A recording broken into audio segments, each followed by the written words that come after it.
The converse of the triangle proportionality theorem states that if a line divides two sides of a triangle proportionally, then it is parallel to the third side.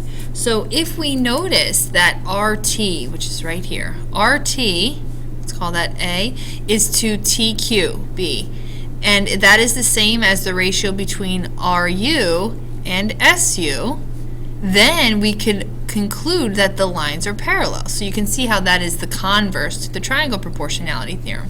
So if we can find that these sides are divided proportionally, then we know the lines are parallel.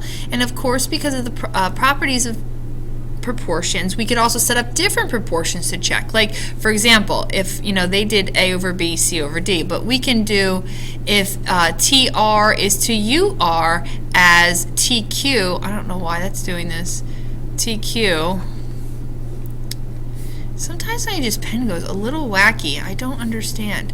Okay, TR is to UR, and I just put in these little letters to help us out, as QT, which is B, is to SU, which is D. If that works, this proportion is true, lines are still divided proportionally, we could conclude that the lines are parallel.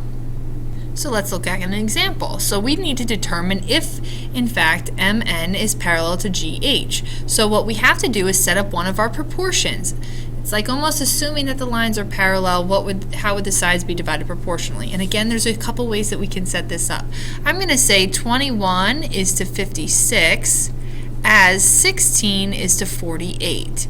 Now you want to get those calculators out, because what we want to do is we want to solve the proportion to see if it's a true proportion. So I'm going to do 21 times 48, and I get 1008.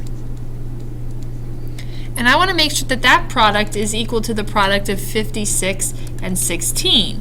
And the product of 56 and 16 is 896. So can we conclude the lines are parallel? No, because the sides are not divided proportionally. You could set up another proportion. Let's say, for example, 21 is to 16 as 56 is to 48.